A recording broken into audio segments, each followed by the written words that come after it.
Kruse, thank you so much for joining me. I'm super excited to have you here with me in this conversation. I was talking to my daughter, my 9-year-old, about your work, and she's pretty with it from the beginning. And so she's always curious how, like, when people have their wake up moment, when people wake up to what's really going on. And so she said, I would really love to know what inspired him to become a brain surgeon, and when did he wake up to the fact that everything is connected and it's not as it seems? So could we start there? Yeah, I decided to be a doctor when I was 4 years old. Fell off my couch playing with a Matchbox car. Got a cut on my chin. My mother took me to the doctor, and they sewed me up. And I watched them in a mirror do what they were doing to me. And I told my mother right then and there that I was going to do this when I grew up. That's how it happened.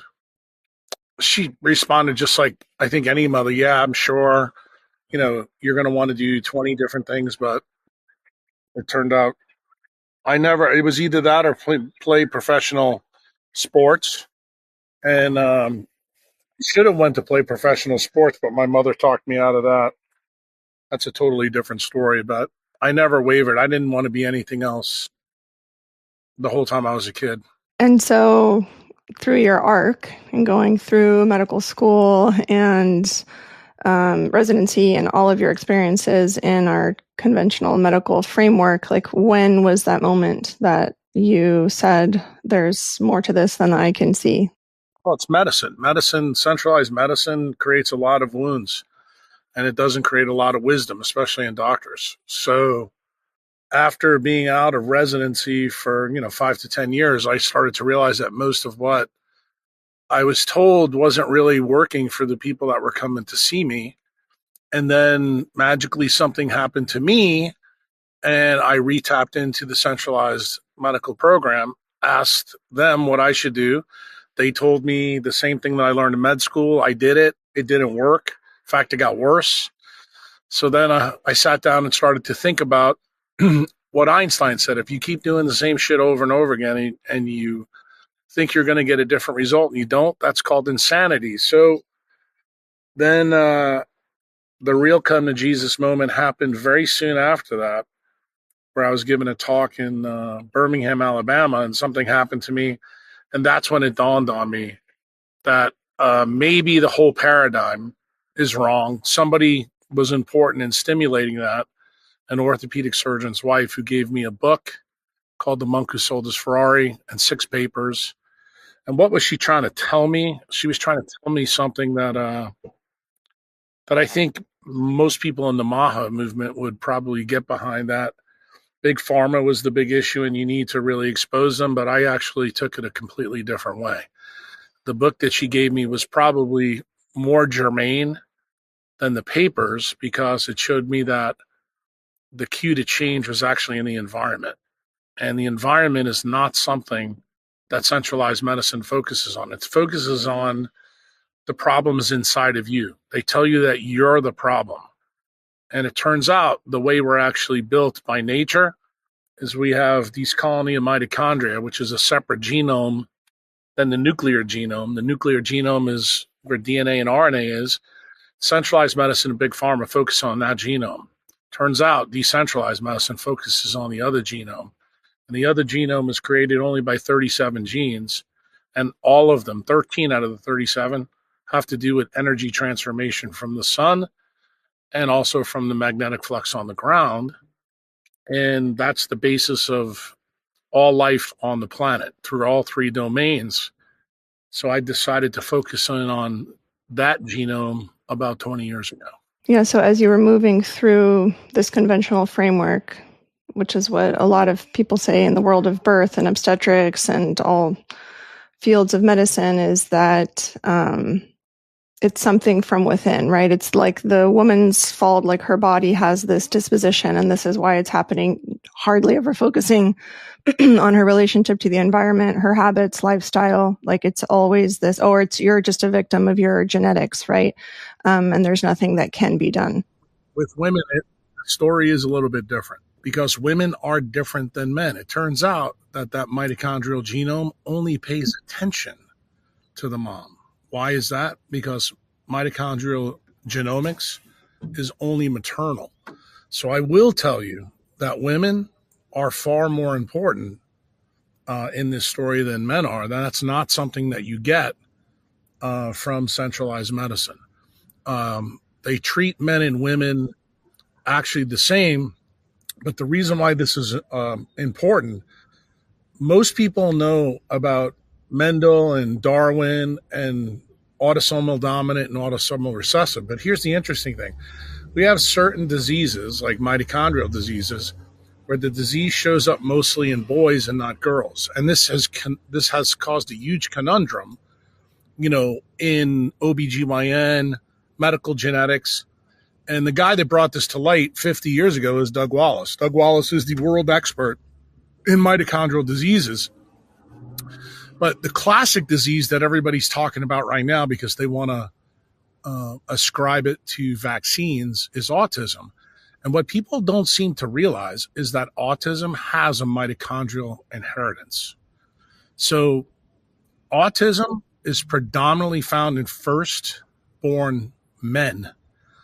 It's much more common now. The other issue about it that's very, very interesting that also points to a mitochondrial origin is, I think Nicole Shanahan's done a really good job with Bobby Kennedy elucidating that in 1989, autism incidence and prevalence is but 1 in 100,000. Today it's now 1 in 36 in certain places like New Jersey and Orange County. The problem is most people argue, about what the etiology is. Actually, to be honest with you, when you have the mindset that decentralized medicine has, the etiology is obvious. It's a defect in mitochondrial DNA. It's tied to a mutation. Now, Doug Wallace has done the hard and heavy lifting of this. He's actually linked autism to a specific mitochondrial abnormality. And that abnormality, it turns out, can be affected by a lot of different things. And what is his thesis around disease management? If you alter energy production through that mutation, you get a disease. This is the reason why autism is on a spectrum. Why? Because if you get it really bad, you have severe autism. If you don't have it that bad and you're able to create enough energy from the environment you're in, you get a very mild, like an Asperger's type. And then there's other remnants of that where you actually get increased what we call savant behavior neurologically in some of these kids. And then we have the ones that are completely non-responsive because their neurulation in their thalamus doesn't work at all because of the way the thalamus responds in utero. The interesting part of this story, if you understand anything about mitochondria, is mitochondria are light-driven organelles and cells. So what does that mean by definition? This is where the story gets a little bit complicated, but when I talked to Nicole Shanahan a couple of years ago and told her that her perspective about autism was completely wrong, through her daughter's exposure, Nicole's story is very interesting. She had a normal kid. Her and Sergey Brin had the baby, Echo. And she noticed when she got the MMR vaccine, immediately the autism showed up. So, of course, many women have had this issue. So everybody immediately blames the vaccine. And I proceeded to tell Nicole that may not be the case, that the vaccine may be the lever, but the thing that set the problem was her germline. So this goes directly to the point you were trying to make earlier that, we want to tell women the problem's in them. Well, in this case, it is. It's in your mitochondrial DNA germline. And you have to know a little bit about Doug Wallace's work to make sense of this. And centralized medicine has done a really bad job of this. And I would even tell you the people in Maha have done a horrible job with this because they don't understand the basics. So when I explained to Nicole this process, I wrote a blog for her, actually for her daughter. And I told her that the abuse through technology that she's been through actually ruined her mitochondrial genome before Echo was even born. So in other words, she had higher heteroplasmy when the baby came out. The vaccine was the lever that pushed her over the issue. In other words, the baby didn't have autism until another mitochondrial toxin was added to the mix. But remember, this is like the story of the straw that broke the camel's back. What's the last straw? So people in the autism space have recency bias. Why? Because the number one thing that affects kids that's most recent is the vaccine schedule. Why? Because that's what pediatricians push when a kid's born. But what you need to know is that the germline is the real problem. Now, why is this story important for people to get? It fully explains how you went from 1 in 100,000 to 1 in 36. Why? Because if you remember in 1986, 1989, it was a zero-G world. The only thing we had was the power grid, and we had things that plugged into it. No one had cell phones, no one had screens. So we went from 0G to 5G literally in 25 to 40 years, which is the reason why autism has gone from 1 in 100,000 to 1 in 36 in different places. Now remember, the electromagnetic footprint of everybody's zip code is different. Now, how does this scale to the biology? How do you know that I might be right about this? What did I say to Nicole that actually started to change her opinion? I told her the story of mitochondrial haplotype. When we started off as a species, doesn't matter how you believe it happened, whether it's evolution or through, creationism, that's immaterial. The thing that we do know is that the human race started with L0, 1, 2, and 3 haplotypes. These are all equatorial, highly coupled. From those, that coupling efficiency, we radiated all over the planet. Everybody knows that humans moved. We went to Asia. We went to Europe. We went to North America. We radiated all over the world. So what happened? The electromagnetic footprint of that environment as we radiated changed the L0, L1, and L2 haplotype. So then we got U. Then we got M. Then M was Northern European, but it migrated to Australia. The point I'm trying to make to you is haplotypes eventually changed when people migrated to different parts of the world. And this is where you get the idea of epigenetic permanence, meaning that when your haplotype changes from L0 to say U, it's because your people have been located in that spot for 20 or 30,000 years, which is, what we would call 15, 20, 30 generations. So what is Doug Wallace brought to the table? Doug Wallace's science has pointed out that haplotypes are related to geography, to latitude and longitude. What's the next generation that I bring to the table? Latitude and longitude are a variance in the electromagnetic footprint. Why? Everybody knows if you live in Norway compared to, say, where I am in El Salvador, light right now at the end of February is really good here. Light in Norway sucks. So what does that tell you? There's a different electromagnetic footprint here than there is there. That is codified in your haplotype. So Northern Europeans have uncoupled haplotypes. People that live inside the tropics tend to have more coupled haplotypes. So what happens when you come to, say, the 20th century and you get airplanes and you get trains and you get the ability to move wherever you want? Well, the first warning shot that autism is a possibility is actually what circadian jet lag is. It's a mismatch. When you fly east or west against this, most people have experienced jet lag. Well, that's exactly what's going on with autism in the germline. So that means the cells that are in your ovary, and this is also a difference for women, women are born with every single egg they'll ever have. Men don't get any of their sperm until they go through puberty. This is a unique thing to women. So what does that mean? It means the egg that you became, Eula, it was first effectively programmed by your grandmother. Why? Because the egg you became was in your mother when she was inside your mother. So that means your grandmother's electromagnetic experience actually not only sculpted you, but it sculpted your mother. If you think about this from a teleologic sense, it makes total sense. Why? Because women are special. They have to sense the environment in order to select the correct egg for the environment that is out there so that the baby has the highest likelihood to survive. What pathway controls all of these things? It's called the leptin melanocortin pathway. Now, nature is really, really telling us something here, because that same pathway also controls growth, appetite, and satiety. So you have to realize fertility, fecundity, actually linked directly to the energy transformation. And what is food? It's also an electromagnetic barcode, or where the earth is in relation to the planet. So this whole story is electromagnetic. So what has happened, say from, I would say, 1893, when Tesla created the AC power grid in, the World's Fair? Everything changed. And what happened? We have the first reports of Alzheimer's disease in the literature in 1911. Then what happens? The first paper for autism shows up in 1940. Most people, I think, know in 1940 that, there wasn't a lot of vaccines around at that time.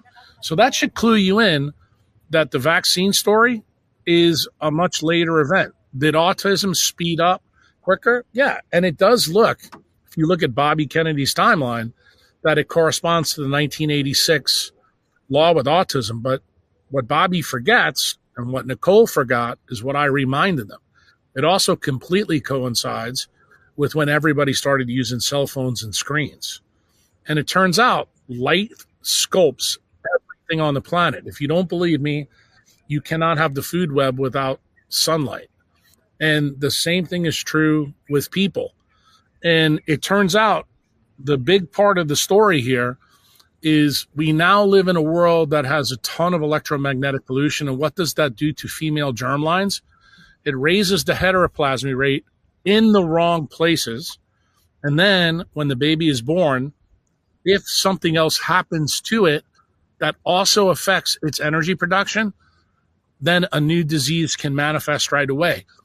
This is the reason why the story that centralized doctors hear from moms that Nicole said, hey, I gave my kid an MMR shot, and all of a sudden the kid went from, completely normal to, ape-like, or didn't talk, didn't have any sensory integration.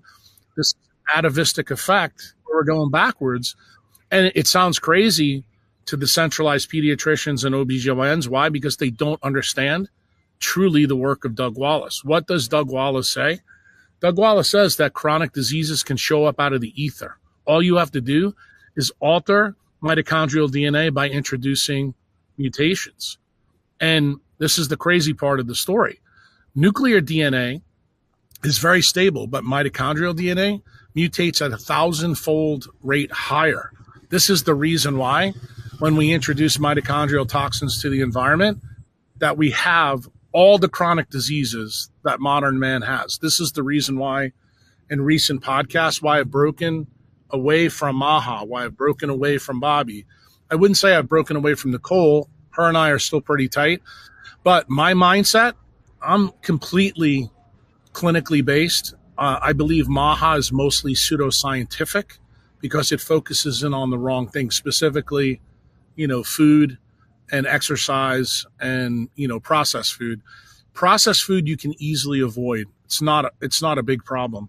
But when you're mandating messenger RNA jabs through the schedule, and this is, included for you to go to school, to go to different places and things like that, that's where I have to draw the line. And that's where I think we've made a mistake. And, when you think about the platform that Bobby and Nicole ran on, all of us thought that would be taken care of right away. The bottom line that Maha didn't do, they never explained the base case that I explained to you right now in terms of how mitochondrial mutations are affected by electromagnetism. That's the reason we have haplotypes. It's the reason why we have haplotype variation as we move all over the planet, which tells you that EMF has a huge impact on life.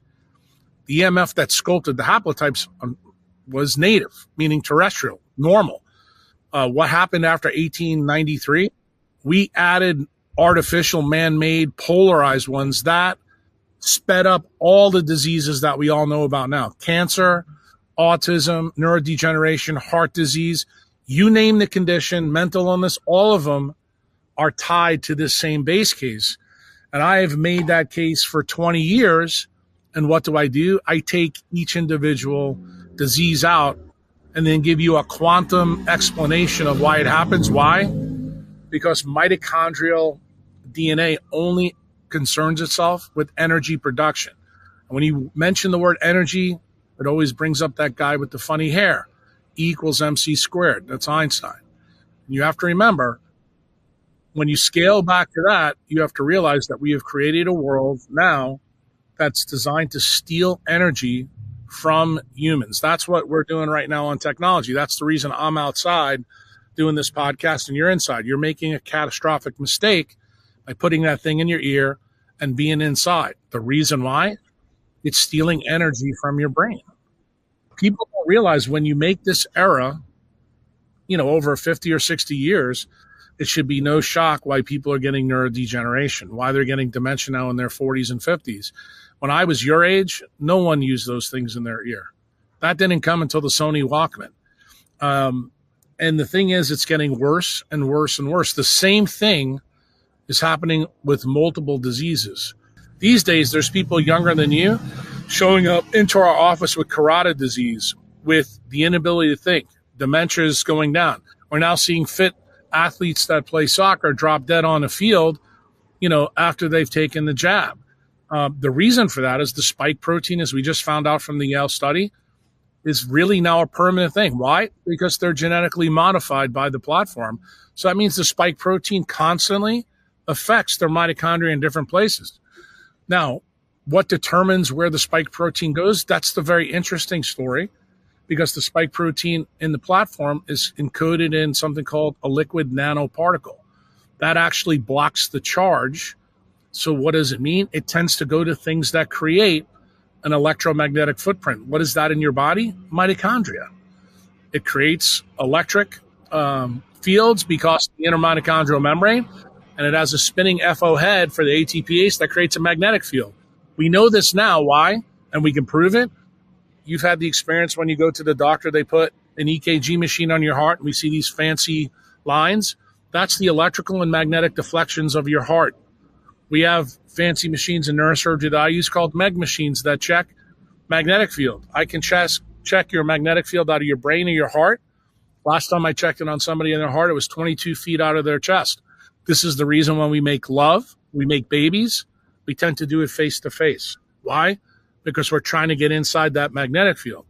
The same thing is true in the brain. When someone has a TBI, we can put a magnet over their head without cutting their brain open and send magnetic flux into the brain to try to help them heal.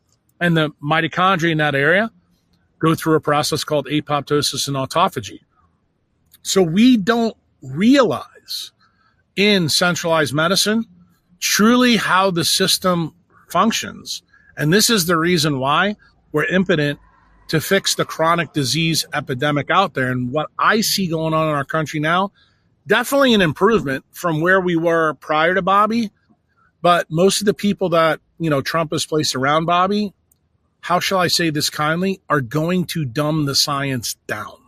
This just got me thinking about, many things, but one is this kind of like train stop that women go through in their process, right? So they have the environmental factors, they have all of the information from their mother's experience or grandmother's experience, and so on down the maternal line.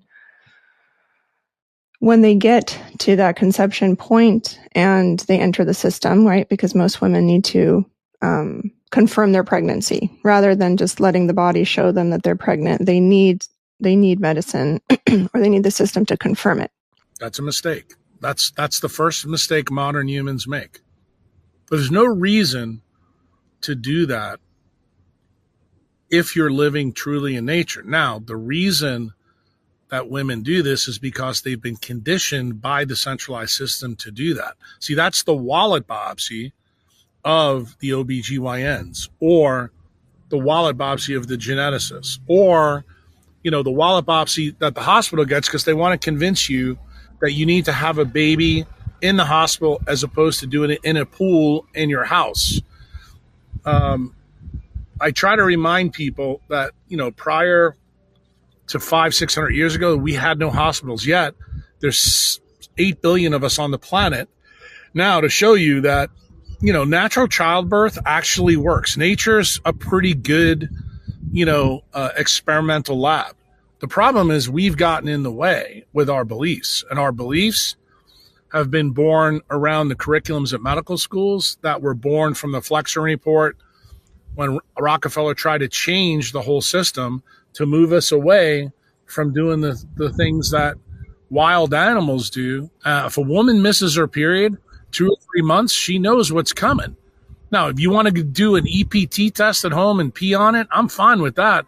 But I'll be honest with you, assuming that you live in a pretty good place and that you got pregnant, that's a pretty good sign that you got pregnant, that nature's okay with it.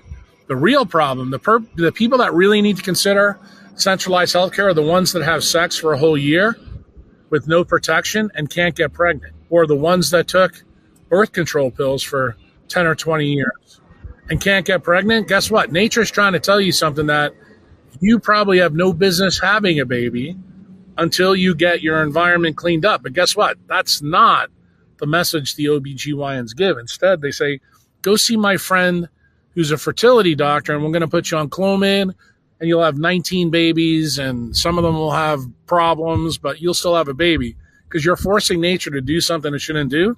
And this is also the reason, at the same time autism has gone through the roof, the epidemic of infertility is even worse. But nobody seems to put these two stories together, and it turns out that these two things are fundamentally linked. I mean, that first visit, she enters what I call the fear grid, based on clinical logic, legal logic, cultural logic at this point, because it's become culture to participate with the system in that way and do the dance. So she gets her first ultrasound. And this is what I wanted to ask you, because there is all the train stations that a woman will go through until she gets to her medicalized birth. But those ultrasounds, right? I'm looking for something. I don't know what I'm looking for, but it's kind of like the proverbial, monster in the closet. We're just waiting for it to appear. How does ultrasound wave technology impact the formation of the fetus, the brain? It depends what you use it for. I would tell you the chronic use of ultrasound is a problem because of what we know about the physics of water. It also is a problem based on what we know about the morphology of organisms. Now, centralized medicine has done a really bad job on the morphology side. I'd have to get doctors to go back and read Alan Turing's paper in 1941, where he linked mathematics to morphology, to really get them to understand my perspective. So that's why I don't talk about it too much on podcasts. But suffice to say, ultrasounds definitely affect morphology. Now, the water chemistry story is pretty well worked out. I have zero problems with OBGYNs using ultrasound to size the baby. The number one issue that you want to use ultrasound for, can the baby's head fit out the vagina? That is a huge problem today. Why? Because OBGYNs will blame their C-section rates on that mismatch. My belief is that is what they blame it on. They really do it for comfort and for their own scheduling issues, not for women. And women need to know that. So if you have a reliance on ultrasound, you're almost guaranteeing that you're going to have a C-section. And C-sections also happen to be different in different locations. You'll find out in rural areas they're less than what they are in cities. And this is really because of the scheduling issues with OBGYNs. So water chemistry tends to decrease two things. I'd like to call them synonyms, but they're really not. But for sake of this argument, because I'm going to assume most of your people are not really up on water chemistry science, well, something called the exclusion zone. A guy named Jerry Pollack talked about this in a book from 2013. It's not accurate, but it's good acronym to use. It decreases the exclusion zone. What does that mean for women? It means that it decreases the amount of light energy that can be buried in water. Well, if you think about a baby, when they're born, they're 80% water. And then what do they float in? The amniotic sac, which is also an ultrafiltrate of water from your blood plasma. So this is a problem. So you realize that you're stealing energy every time you put an ultrasound on your belly. So you don't want to do it often. Am I okay doing it once to make sure the baby's developing okay? Yeah, but I think OBGYNs these days use it too much. The more accurate biophysical term is that it decreases the coherent domain of water. What does that mean in English? It means it limits the amount of electrons that water can have split out of it. And if you know anything about energy and health, the word that you usually hear doctors use is inflammation. What patients don't understand is inflammation is a logarithmic scale of protons. That's a positive charge. So the higher the positive charge, that's what inflammation is. What is the net negative charge? That's wellness.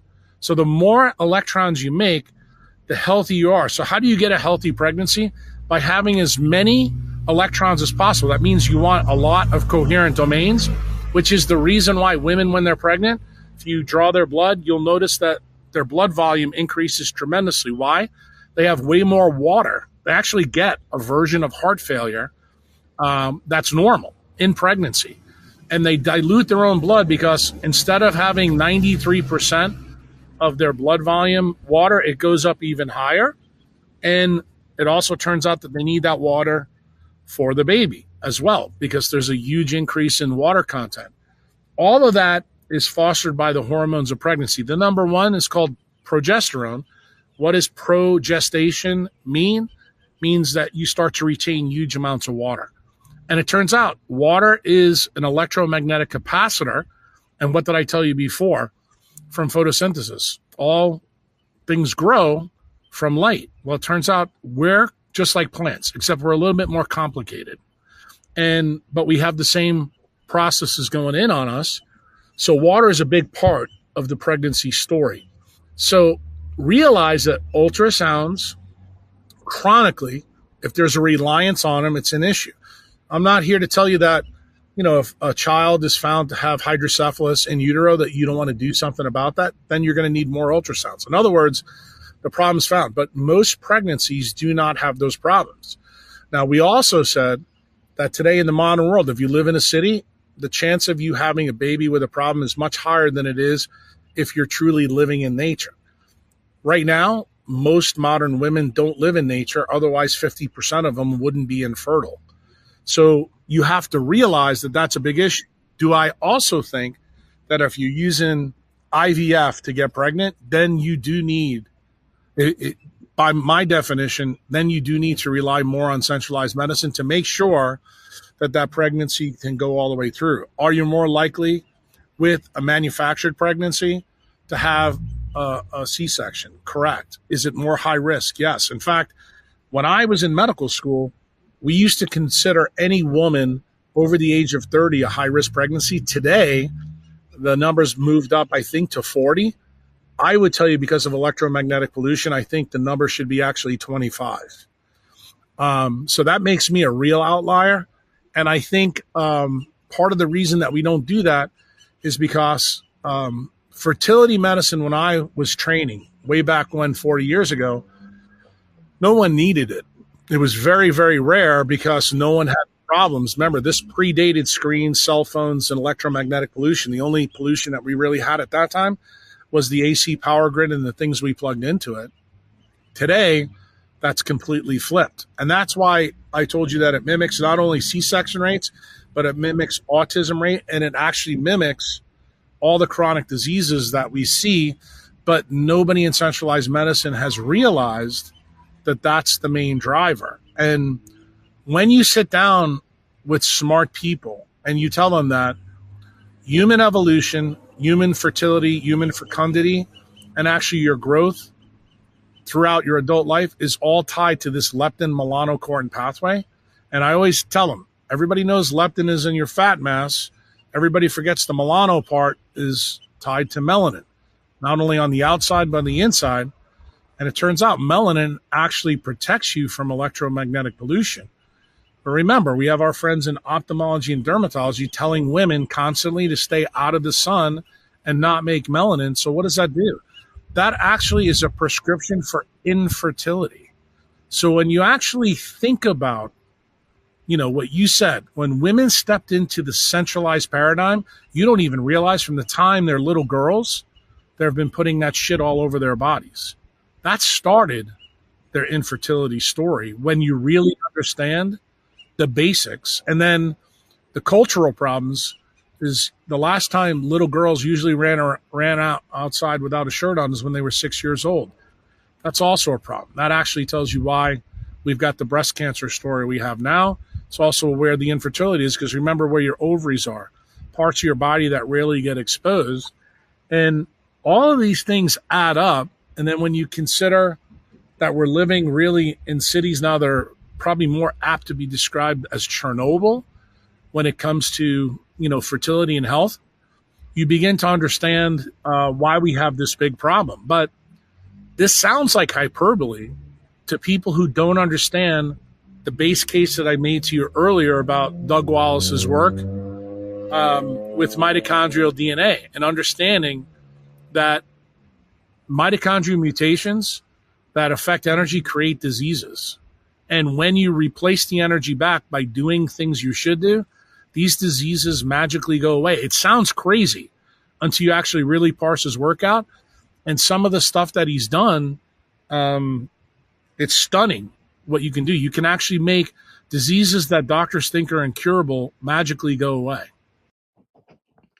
Magically, yeah. It sounds like that to people because it feels so impossible based on everything that they're taught from such a young age. They're taught centralized ideas. That's the reason why. Remember, the centralized ideas manifest because the centralized ideas manifest because those are the things that bring the centralized paradigm money. That's what it always comes down to. Well, yeah, it's like you mentioned siphoning energy. I mean, that is it's a metaphor for so many relationships and dynamics that exist on Earth, right? But I wonder, like, people want to demonize, vilify doctors, right? And very often, like in the alternative communities where it's like there's this nefarious agenda. I actually don't believe there's any nefarious agenda behind the individual itself because the goal is health, right? It's just you've been your colleagues, right? Trained in a system that is being puppeteered by someone else.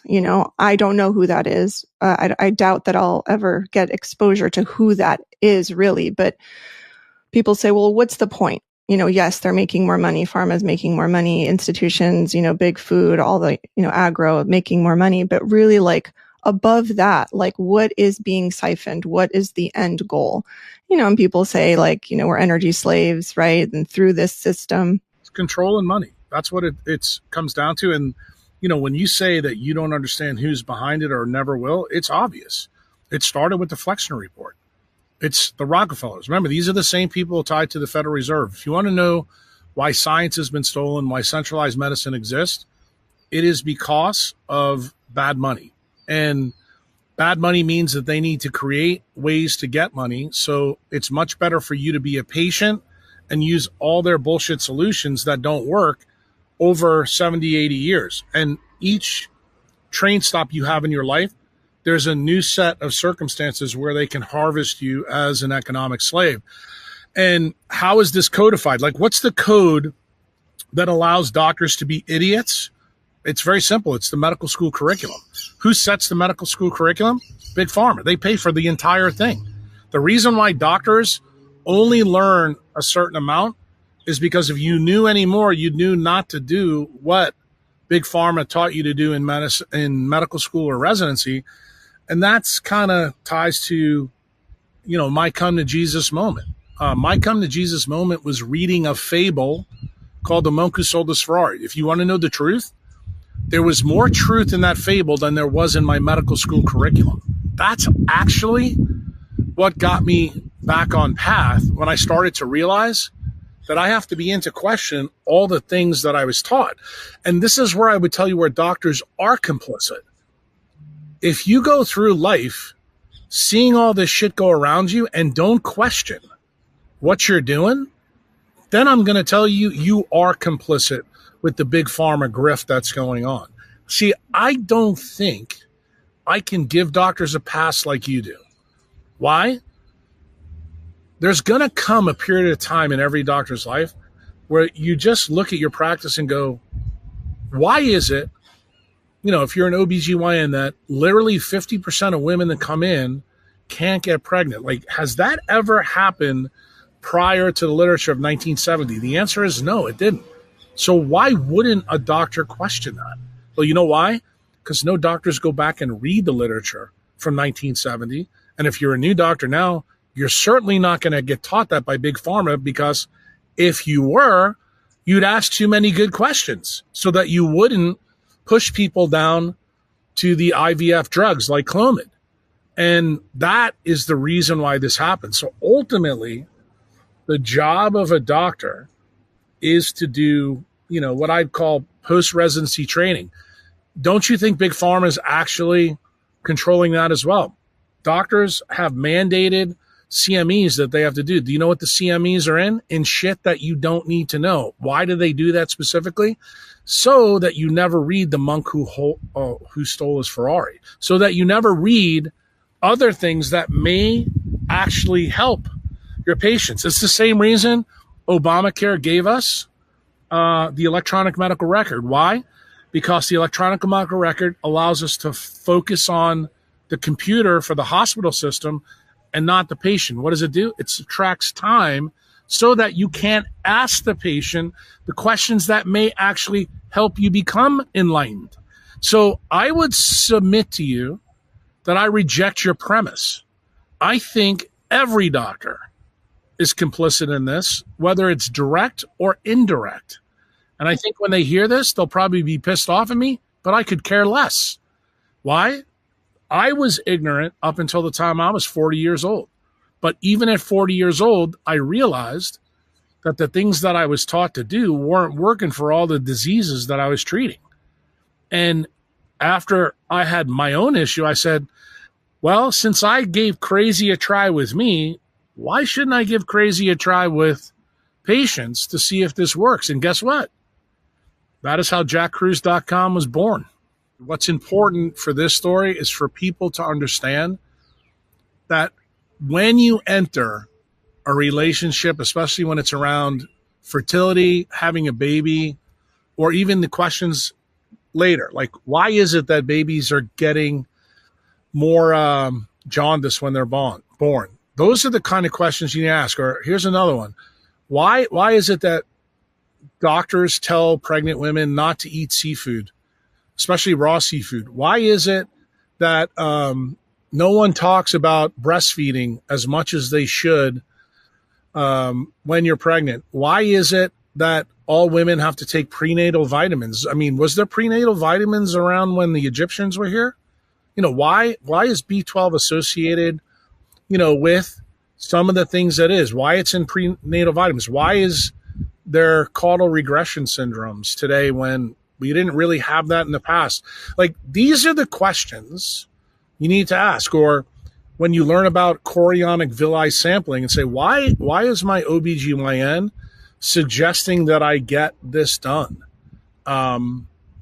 Those are the kind of questions that I think women need to answer. Or, my favorite one is we put women on B12, but why don't we ever check their vitamin D level in their first trimester? When we know that the baby is going to steal all the mother's vitamin D, doesn't it mean if the woman is below 30 that she's going to come out with a much lower number because it's going to be spun into the baby? Same thing with the DHA level. So if you're not eating to replace the things that your baby's taking away from you, does that make any sense? No, I'm going to tell you that's a preconditioned set of circumstances that the paradigm is put in. Why? Because then it makes you the mom and the baby a client postnatally. And this is the reason why we're now seeing huge amounts of postpartum depression. This is the reason why babies have colic. Is it normal for a baby to have colic? Only when the baby has circadian mismatches. Is it normal for a baby to be jaundiced? No. Only when they have circadian mismatches. Is it normal to put a baby who's jaundiced under a blue light? No. We never did that when the Egyptians were out there. Is it normal for women in New York City to be more common to have a C-section than have a live birth through their vagina? No, that's not normal. Those are the questions that people need to start to ask. And when you find that the doctors cannot give you cogent answers, That's when you need to start realizing you need to do your own homework. And then you come to this little nugget. Once you ask enough questions, you'll come across probably my Twitter feed, and I'll point out to you that doctors are the third leading cause of death. And it's not Jack Kruse's opinion.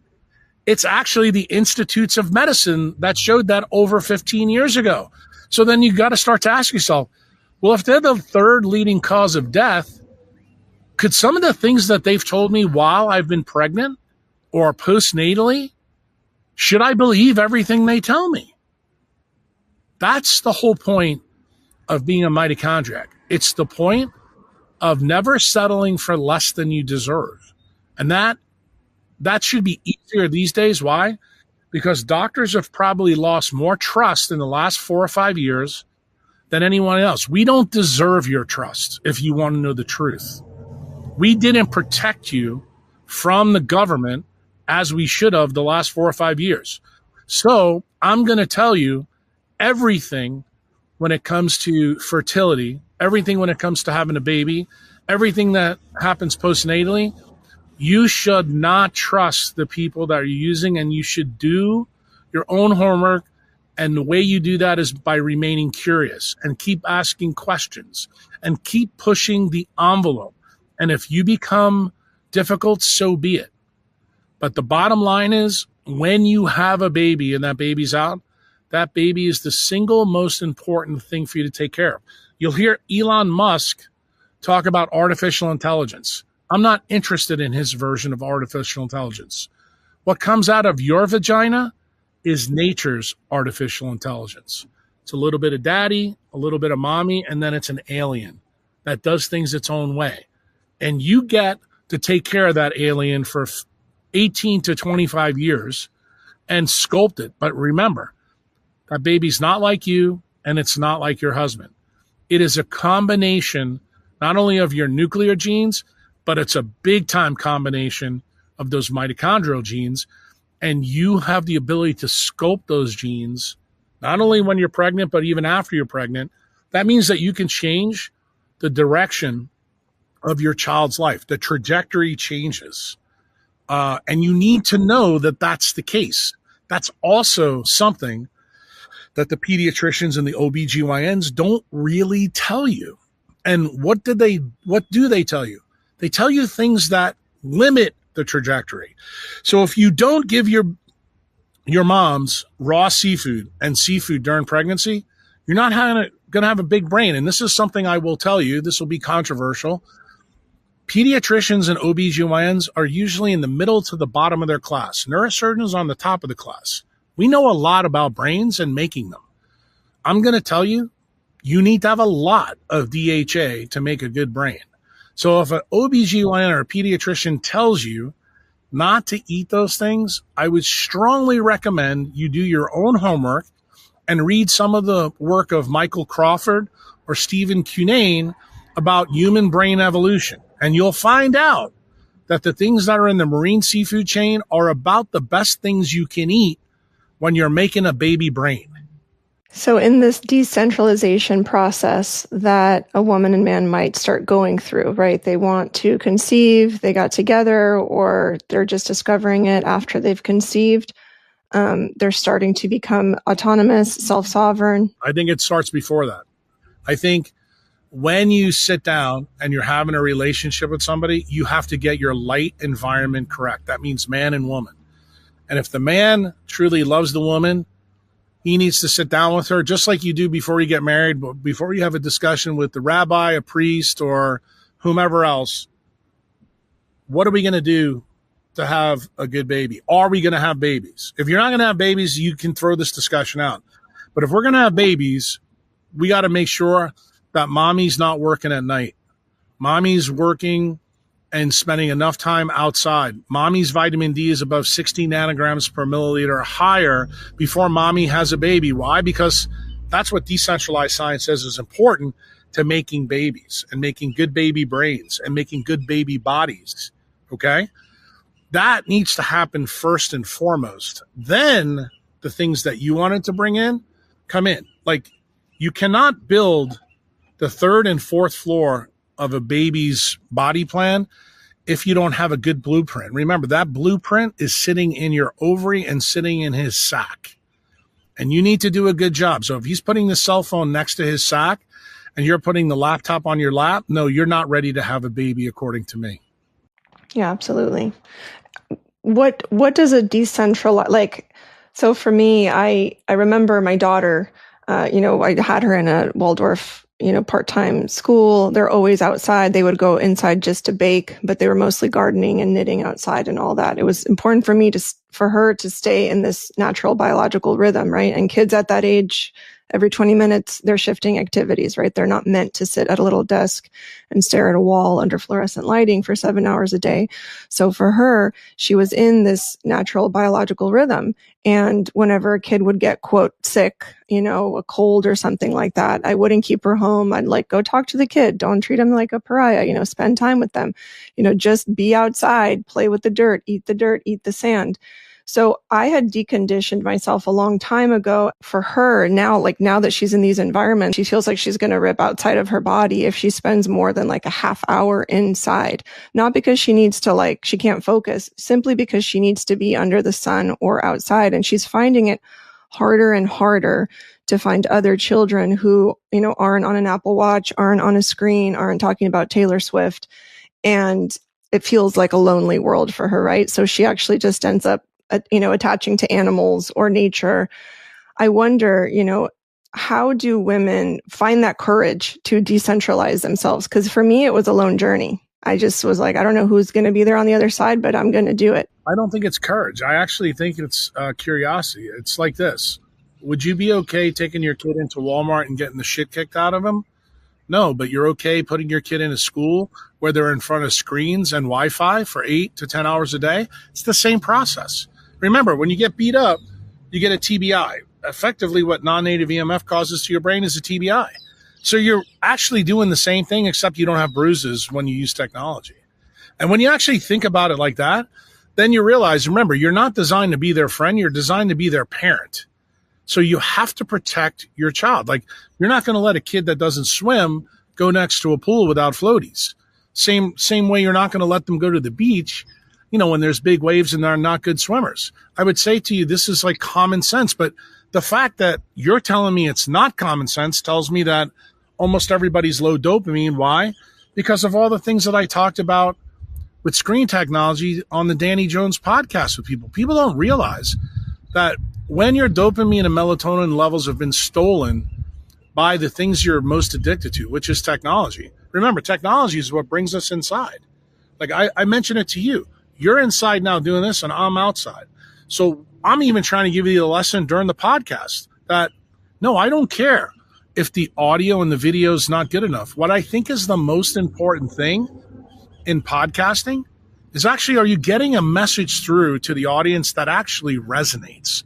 When they hear it, do they go, shit, that really, I never thought about that this way. To me, that's what really matters. And if somebody says to you, well, I thought the audio or visual quality were good, you know what you should do? Eliminate them from your audience. Just hit the delete button, say, God, see ya. It's the same story I'm trying to tell you now with kids. You need to focus in on what's the most important thing with kids. What people don't do, and when I say people, I'm going to talk about pediatricians, OBGYNs, and parents now.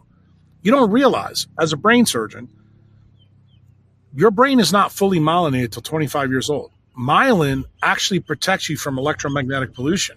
So what effectively were we doing by putting kids into school with screens and Wi-Fi? Remember, they don't use books anymore. You're actually putting them in Chernobyl. So how about you focus in on that instead of worrying about all the bullshit, that you've been told? That is a huge issue. And then if you give your kid a digital babysitter, like an iPhone or an iPad when they're little, to me, that is ultimate child abuse. And this is not hyperbole. There's now books out about this that you can read. And the thing is, I think you have to be a champion for your child and understand that, yes, having a kid is time consuming. It's a pain in the ass. It's not for everybody, but if you decide to have them, my belief, and this is going to be a tough one for people. I believe one parent needs to stay home, okay, and take care of the kids. I think this whole idea of having both parents work doesn't make any sense at all. And I think that's an idea that we actually got from the 60s, 70s, and 80s, but it's also tied to this paradigm of bad money, bad thinking, low dopamine, low melatonin. When kids have a mommy and daddy and they learn both from the mommy and daddy different things, the child is more well-rounded and ready, to tackle the world they're coming into. Now, the world today is radically different than when I came through it. And I do think that children today, they are suffering from not having a nuclear family. I think they're also suffering because the teachers that are teaching them also have this woke ideology. The things that kids are being taught are not things that probably should be taught in school. They should be taught at home. If you believe, that it's okay for boys and girls to pee in the same bathroom, great. Teach your kid that at home, but that shouldn't be taught in the schools because that's not how it's supposed to be. And the thing is, I have told my members that I think if I was actively having babies now, there is no question that I would homeschool my children. Actually, when I did have my kids, my wife did not work. I told her, you're going to stay home with the babies. We can do this, and I want you to take care of them. And to me, that is a job that's actually more important than my job as a neurosurgeon. And I think if you go into life and you don't have a good plan about how to care for your kids, and you both know that you have to work, realize that right off the bat, you've actually done something bad to your children. Like if you have to put them in daycare, you have to do this. And I know this is going to upset people when they hear it. I'm sorry.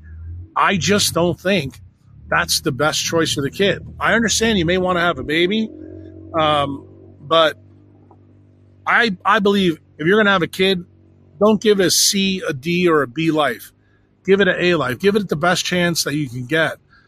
And am I a little bit flexible on that? Yeah, I am. I think that there's different times and different places to do it. But that means, no, you probably shouldn't live in New York City. You shouldn't live in Chicago. You shouldn't live in LA because it's more expensive to live there. Go live in a place that's less population dense. You can have the time. Mommy and daddy can spend time with the babies to teach them so that you don't have to put them, in these crazy schools. Do I think the kids need to spend outside time? Do they need to go to the beach? Do they need to be outside playing in the sun, riding their bikes? Yeah. And if the kids don't get that, like you said, your daughter's struggling with that. I actually do know that's a problem. I can tell you here in El Salvador, where we've got a pretty big tribe, that story has been changed. Like parents down here are doing it differently than they do, in Western countries like the United States. Like it's a different mindset in a place like that. And I would tell you, I think this is a mindset problem, not really a financial one. And yeah, does that mean we have to live smaller? Does that mean you can't have 3 cars? Does that mean you can't have a big house? It might, especially if you don't have a job where you can fiat farm and make a lot of money. But I think the job of having children and getting them through is the single most important job on the planet. And I think that when you do a half-assed job of it, that's why you get the stupid shit that we see on social media. While we see people, taking hammers in an airport and banging things, or why we see people from Africa going up and raping people in Sweden, or we think it's a good idea to put people in jail for tweets in the UK. This is bad brains in action in society. And if you want to really end the nonsense that we're seeing, how about you realize you take it at the root?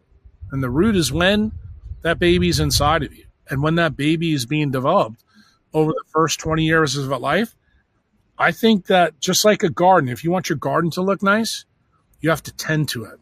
I believe the same thing is true with your family. 100%. Yeah.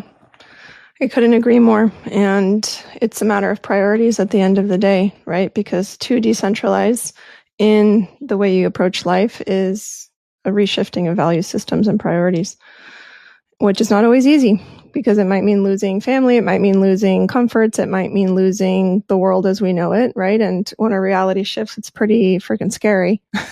But Why else are we here if not to evolve? So I had one more question for you. It's hard to surpass that, but I just want to jump to this, and it's something that comes up a lot. It's big in my world because I speak out a lot against surrogacy, and I know that that is a hot button issue for a lot of people because everybody deserves to have a baby, right? As if it's a commodity. But I view surrogacy as a form of child trafficking. And a lot of what I see on websites is that, women are being sold, for 30 grand up to 50 grand. You could make some extra money and you have no relationship to this baby, no biological relationship.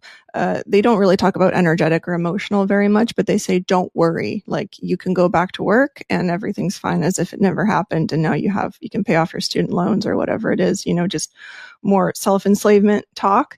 And so, I've been doing a little bit of digging, and I've always known since I've been in the birth world that amniotic fluid is what forms the baby's cerebral spinal fluid. And after a certain juncture in the pregnancy, valves are closed, and now the baby has its CSF supply. And so by virtue of that, wouldn't you say that the mother and the baby are tied on a cellular level, on an energetic level, through water, through electric, through energy? Well, I'm going to tell you it's even more than that. I agree with you about surrogacy. I think it's a horrible idea. But I think mom and baby and dad are all quantum entangled. They're all entangled together. So I think that the relationship is strong. And I think when you realize what surrogacy really is, it breaks that whole entanglement phase. And do I believe that surrogacy is a function of low dopamine, low melatonin, bad society, bad civilization, broken money? Yes, I believe all of these things are why we have bad ideas like this. Mm-hmm. And do I think we need to actively push against it? Yes. But we also have to remember that at least in the United States, 50% of the country are low dopamine and low melatonin. They are not interested in our opinions on this. And I believe we have to get back to a point where if people make bad decisions, we need to make them pay for them. As long as they pay for them, I'm fine with it. That means if the kids have any problems, that's your issue. You decided to do this, that's where it goes. And same thing with the mental health side of this, with, women who give their babies up, or women or men who do, OnlyFans to make money, or, you're going to have sex with 1,000 guys, and develop the problem of microchimerism, which we haven't even talked about, but it's an issue. I just think that we need to eliminate this stuff from our environment. And the way you do it is, remember, you've probably heard, especially me and other podcasts, talk about incentives dictate outcomes. As long as we facilitate the bad behavior will continue to happen. When we remove the incentives for this kind of decision making, it magically goes away. So I fundamentally think it comes down to the fact that we have broken money. Yeah, and as a doctor and neurosurgeon and man of the world, you would say that there is absolutely a relationship that's formed. Maybe you hit that at the beginning, but you cut out for a moment, so I didn't hear that there is a relationship that's formed between the fetus and the mother who's gestating, right? And you might say that if we look at trauma and attachment theory, that when that fetus who's been with that woman for 10 months is taken and given to someone else, even though it came from that someone else's egg, there is still a broken attachment that happens on a brain level with that child. I know that people say, well, as long as they're going to a good home and, someone loves them, they'll never remember, they'll never know, we don't even need to tell them. But there's a great book called The Primal Wound. She talks about adoption. She says children have memories of gestation. These things come out, through dreams, through meditation, through moments of, emotional release. They'll remember, I came from somewhere else. And there's always this yearning to go back to the mother source at some point. And so, again, it goes back to what you're saying. We have broken money, bad money. We have this deficit. vitamin D, of light. We're breaking what you called in another podcast. It was like really beautiful what you said. It was poetic, just like there's this light tunnel, and there's all these stops that we're making. And at the first stop, we're already screwed. So if we can restore that movement, then all of these things may very well start to dismantle, and these beliefs that we can have these ultra disconnected human experiences and be okay on the other side, and it's not going to impact anyone. Maybe that would fall away. Mom and baby are designed to be quantum entangled, and quantum entanglement happens without any connection there. It's actually a molecular resonance. It begins even before conception, if you want to know the truth. And this is not, a dominant belief in the paradigm, but you have to remember the paradigm that exists today, they are trying to break up not only entanglement, but also the nuclear family, because it suits a greater narrative and ideology to kind of separate and control us. And I don't think that this mindset that, at least that I share with people, they really understand that it always comes back to broken money, but it does. And the thing is, when society is designed to keep you down, they're always going to give you other options that incentivize you to keep you down. And I think that's what you have to push against. Well, I could keep chatting with you all day and ask you about microchimerism and all kinds of things. It's been such a pleasure to hang out with you. Thank you. Thank you for sharing everything that you do. Super inspiring. I feel inspired. And I'd love to know a little bit right now about what you're building in El Salvador. And if we can't get to El Salvador, what can we do here? I think what you need to build is some of the things that we talked about in the podcast already. I think you need to rebuild your life so that it's decentralized. That means not only about your health, but also your wealth. I think if you do that, that's the cornerstone foundation of what a good life's all about. And if you know that you don't have good health and you don't have good wealth, that you're not ready to have babies. It's as simple as that. Fix those things and then get back on the path. The nice thing is there's always time to change the road you're on. But the thing is, make sure when you do make the change that you do it for the right reasons, that you're not coming from an area where you're struggling. So focus in on what matters. That's light, water, and magnetism. Optimize all of those before you make big decisions. If you wind up having a mistake or an error in your life, doesn't mean you can't come back from it. It means that you need to do more to come back from it, not less, and not look for the easy way out. Because if you do, ultimately, not only will you pay a price and a toll, whether it be disease or a poor outcome from your child, or maybe a breakup in a marriage or a relationship, or, disassociation from friends and family. Those are the things that you need to work on first before you make the next big step about making your own family. Thank you so much, Dr. Kruse. It's been a pleasure.